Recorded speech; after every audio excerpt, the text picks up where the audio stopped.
All right, just a word about who I am. My name's Sam Griffiths. I'm a lecturer in spatial theory and urban history in the Bartlett School of Graduate Studies. So I'm a historian too, not the only one in the room. And that may explain some of the emphases in what I'm going to show you. I'm here really on behalf of a project I'm involved with called the Adaptable Suburbs Project, led by Professor Laura Vaughan at the Bartlett. And really we're interested in getting at this quite difficult idea of adaptability. And I think it follows quite nicely on from what Matthew was saying. We're plugging away at trying to get at this idea of adaptability and the complexity of sort of high street environments, suburban centres. And I think really just to say that maybe there's something there that we can learn from. Maybe they've been doing something quite well about producing mixed use diversity sort of all along. So I mean, just to reflect a little on the suburbs, is the good life in the suburbs? Not according to some of our most noticeable urbanists, designers and social commentators. The last comment is Orwell's. You can note a spot of condescension, I think, in that. I think we all know that I don't think that a lot of us will live in a suburb, but you can still spot this kind of way of thinking, which I think is if you don't get out and go to these centres. You're once tempted to stay in UCL and think how wonderful the centre of the city is. There are other voices. Our property seems to me the most beautiful in the world. It is so close to the city that we enjoy all the advantages of the city, and yet when we come home, we are away from all the noise and dust. A letter written to the King of Persia, 539 BC. So this kind of relationship between the town and the country is an old one that's been around for a bit. And I think that at a time when we are interested in dispersed urbanisms, regional, polycentric kind of structures, in a way I think hopefully we can dispense with some of these kind of cliches of thinking about the suburbs. Another picture I enjoy, it's even earlier than that. You can see a small suburban development going on outside the Mad Aktu in Persia. The suburbs have been around for a while. Peter Ackroyd says of London, the suburbs are a result of the city itself. So it's part of a dynamic thing, and that's really the point. The suburbs are part of the growth process of the city, and herein lies the complexity.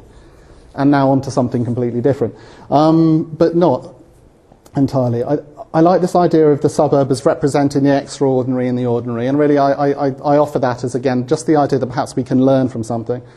Those of you with or who have had children any time in the last 40 years might recognise this reference. It's about a tiger who arrives unexpectedly at a suburban house and ransacks the house for food. No one really comments, and off the tiger goes. But when Daddy gets home from work, there's no food left.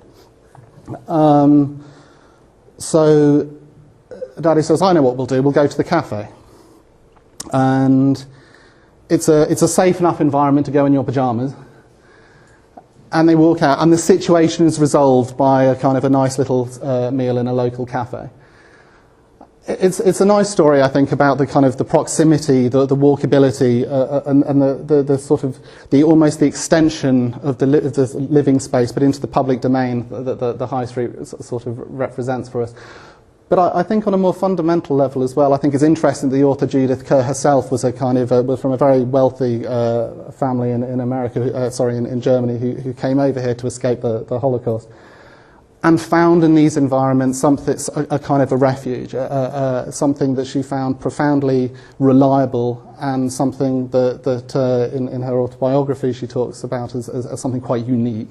So, the suburbs, the ordinary and the extraordinary, things we can learn from. And, they have a history. The high street, particularly the idea of the highway, the main street through a town or between towns. And if you sort of dig a little bit, you can find these stories of decline and narratives of decline sort of go way back. I think the first high street reference in the OED, it's about 1000. This is from 1938, and it's you'd recognise it from the Clone Towns report. So again, I think just to maybe be cautious about kind of sort of assuming certain present problems kind of are somehow the end of the high street. And this is not a particularly great photograph of Boreham Wood, one of our sort of recurrent case studies. And what I like about it, again, you can see the parade of shops in the background, but there's the market in the foreground, and I think again historically the kind of the high street like space it's been for hawkers, for beggars, for for parading. All sorts of movement have been instantiated in the high street space. And I think this is where the sort of complexity that Matthew was talking about, at least one aspect of it, the movement complexity comes from. And really sort of what we're trying to do is just have a little look a bit more at the kind of complexity of the space of the high street. And to put some meat on the idea of adaptability.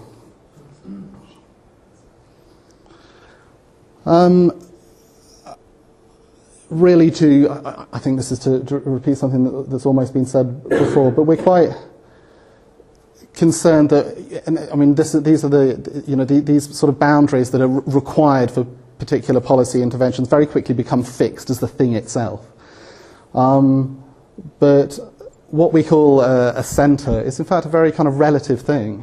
And we found it useful in this project really to distinguish between what we call the live centre and the active centre, which could sort of roughly translate as the kind of core retail bit and the stuff that goes on around the side. And I think the point is really to say what holds this together, what creates the whole, is really a very particular movement structure, a very particular emergent street network, and that's really what we're concerned with. We'd make a similar point that once one starts looking beyond the kind of retail core, you see lots of other things. And we did a very similar study. We followed people. We got students to follow people with some not always great results. But we then some of the people who we then kind of interviewed and got to fill in various sort of tell us various things about where they'd been and what they were doing, how they'd arrived. And I think it served well to make the point that again it's not kind of an origin-destination model in a way. People are circulating, and it might be the kind of big shop, the big attractor that kind of brings in the business, and I'm not saying that's not a very important part of the story, but the kind of low-level noise that makes you want to go there in the first place, that makes the business attractive, we would suggest is this kind of ability for movement to circulate very, very easily. And our graph is not nearly as neatly presented as Matthew's, but it presents the range of other things that people who bought something did on the high street, from dating to going to the library, posting a letter, walking the dog, non-shopping things. And I think, again, the importance here is the kind of noise, the low level of activity that maybe can be worked with to kind of it's certainly essential to that quality of place that creates the incentive for places to adapt and for investment to arrive. And this is kind of some of this comes from an approach that I'm interested in using. I know some of you in this audience will be like, no, we've heard this, we don't want to know any more space syntax. But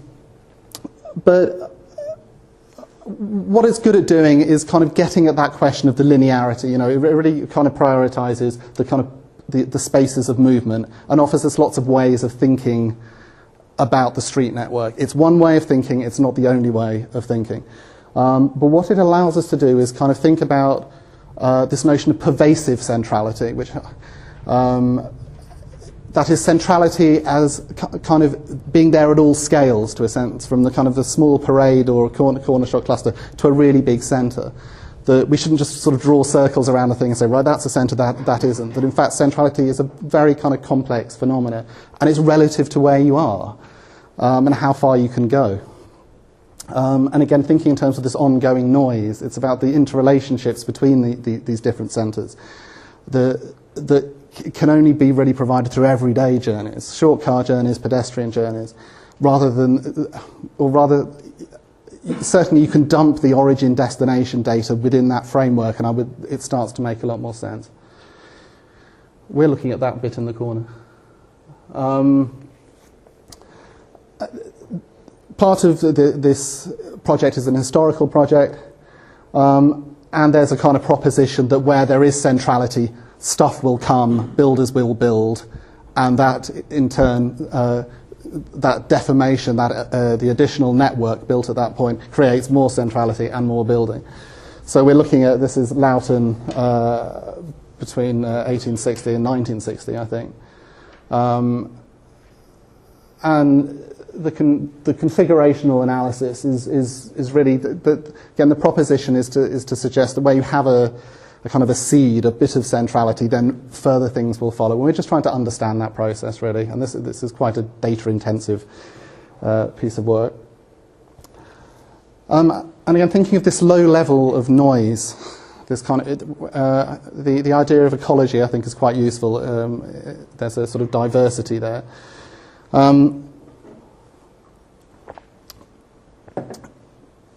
There's a lot of attention paid to thinking about redeveloping the suburbs that goes on the big centres that are then become kind of hubs and fit into this kind of polycentric network. This is quite valid, of course, but again, where our focus here is really on trying to think about this lower level of activity and understand the contribution it can make. And as Matthew pointed out, the statistics show there's a lot of actual socioeconomic activity further down the food chain. It's just more widely distributed. And I think the argument is it's an important part of the story. The ability to kind of do business, to make stuff happen very locally is not unrelated to the bigger successes. And that sort of centres at all scales relate to other centres, smaller centres at other scales. Again, it's a kind of undermining this idea of centrality seen purely in terms of a retail hierarchy, which is just a self-fulfilling prophecy, ultimately. Those places which are at the top of the hierarchy become foci for investment, and the other places drop off the other end. It's a more holistic approach. And again, here we're just really starting to, we've collected a lot of historical land use data from business directories and cartographic sources, and we're just beginning to try and sort of pinpoint this on particular buildings, plots, much GIS fun, and just look at the sort of the changes in land use over time in this kind of active and live centre model, and try and relate this to the properties of the street network. See if there is any relationship there. I think quite simply, it's noticeable that even where you have a dramatic story here, like the amount of production done on site clearly falls dramatically over time. Still here what we called industrial activity was still kind of 5% of what was going on. Retail decline, the amount of offices, and a lot of these small and local businesses increases. So there's a good story there to kind of get interested in. This is South Norwood, and this kind of pretty picture of lines and dots. What we're exploring here is the relationship between the different scales at which a stretch of high street or a stretch can be analysed. You can think of it in terms of all point-to-all point movement, say half a kilometre, 10 kilometres, to see how streets figure in the network at these different scales.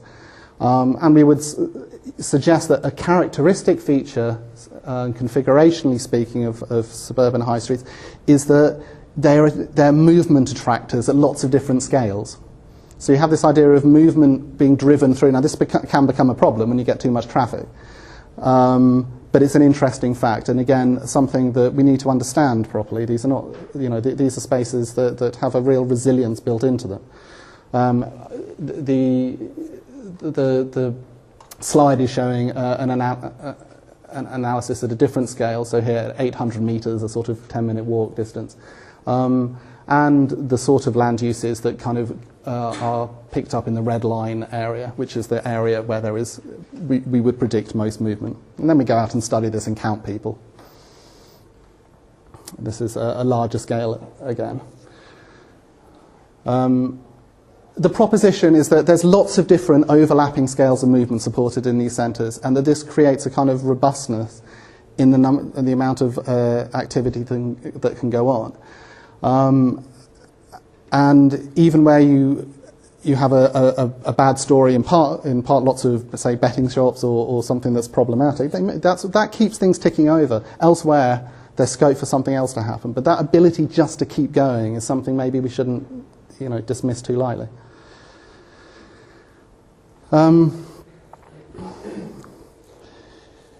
Here, I think again I think what's interesting, again, it's kind of the same point really, is how the kind of the network is able to sustain radically different modes of moving, walking, horse cart-driven transport, trams, and cars. The kind of these suburban morphologies seem very adaptable. And again, I don't think we should. This is this is the kind of 1915 view. This is the contemporary one. We think this is something to do with these kind of the way in which it's a structure that works at a variety of scales. So, just to summarise, we would say that the future of centres is the same as the past, not to rely on retail alone, but to encourage greater mixing within the block or even the unit. The high street and surrounding area has its own value as a movement attractor, not dependent on retail or indeed any big intervention to attract movement. That's an important part of the story, but I would say you can't do it in the absence of movement attraction just through a good walkable street network. Smaller centres have the potential to provide a more targeted, genuinely sustainable growth because of their scale and urban form, enabling local and non-local transactions alongside one another. The adaptability of the built environment relates to the ability of the network to carry different movement scales and a variety in building topologies. And thinking in terms of considering affordable businesses in the same class as affordable housing, to really kind of, I think, take advantage of what's going on anyway, and actually really trying to kind of work with the kind of potentials in that environment. And just to close, a nice example of a mixed use within one. I don't know. You can get a wig and you can pick up a power drill. That's my kind of shop. And here, and again, I don't, it'd be an exaggeration to say this is the dominant story, but it is interesting how businesses, maybe often set up in a kitchen or in someone's shed, then sort of move on to the high street, and they need some sort of space there. And again, it's that variety in morphology, both at in architectural terms and in terms of street morphology, that's so important to give them somewhere to go that isn't very expensive, and a sort of series of steps to progress through. So we've got cake making, but a sort of cycle repairing. It's sort of not exactly industrial production, but something interesting, I think, in that respect. That's the members of our project. Thank you. Thank you very much. Okay, thanks. So let's